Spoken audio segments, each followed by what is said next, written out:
अस्सलाम वालेकुम नाजरीन। नवाज शरीफ साहब जो कि आज तक खुद को कायदे जमहूरियत, कायदे इनकलाब, वोट को इज्जत दो का अलम बरदार बताते रहे हैं, लेकिन कुदरत की निशानी देखिए, कुदरत की ताकत देखिए कि हर गुजरते दिन के साथ अल्लाह पाक उनको एक्सपोज कर रहे हैं और ख़ुद अपने ही हाथों वो एक्सपोज हो रहे हैं। अब हुआ क्या है, देखिए, नवाज शरीफ साहब का एक दबंग खिलाड़ी है, मरियम नवाज का भी करीबी है, वो है मियां जावेद लतीफ़ साहब।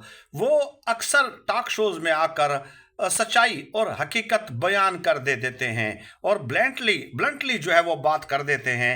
उन्होंने यही कहा था ना कि हम आए नहीं, हम तो लाए गए हैं। ये उन्हीं के अल्फाज हैं कि सहूलतकारी हो रही है। देखिए, ये सहूलतकारी कब तक चलती है? तो इस तरह के सच उन्होंने बोलना शुरू कर दिया।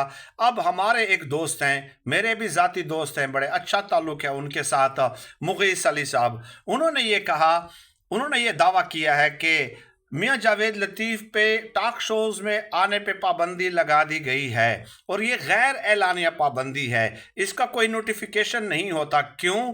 क्योंकि वो बातें इस तरह कर रहे हैं ना कि हम आए नहीं, हम तो लाए गए हैं भाई, हम तो लाए गए हैं, वही इसका इंतज़ाम करेंगे, वही हमें बचाएंगे, ये हो गया वो हो गया। तो इस तरह की बातें बर्दाश्त नहीं हैं। अब ये भी मुग़ीस अली साहब ने कहा कि ये पाबंदी नवाज शरीफ ने नहीं, किसी और ने लगाई है। आप खुद समझदार है ना। तो इसका मतलब क्या हुआ कि नवाज शरीफ बेबस हैं, नवाज शरीफ बेबस हैं, बेदस्त पा हैं, आजिज़ हैं, कासिर हैं, क्योंकि उनको जो लाया गया है वो इतना भी नहीं कर सकते कि अपने खिलाड़ी को हुक्म दे के आप जाएं प्रोग्राम में बातें करें। आप देखता हूं कि कौन आप पे पाबंदी लगा सकता है, लेकिन ये जुर्रत उनको नहीं हो सकती।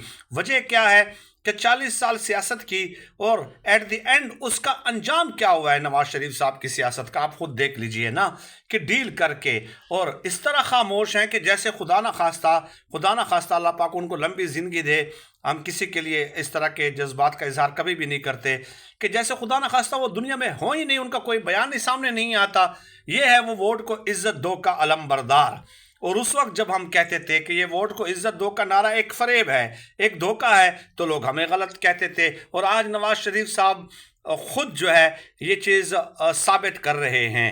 मेरे ख्याल में ये कमाल इमरान खान साहब का है कि इन्होंने दो ख़ानदानों की सियासत को बैडली एक्सपोज्ड किया है। और कमाल देखिए कि ये हुकूमत में होते हुए भी, तमाम तर ताकत इनके पास होते हुए भी, ये उस एक शख्स के सामने जो जेल में है, जिस तक इतलात भी नहीं पहुंच रही सही दुरुस्त तरीके से, वो इनसे नहीं संभाला जा रहा और उसकी मकबूलियत हर गुजरते दिन के साथ बढ़ती हुई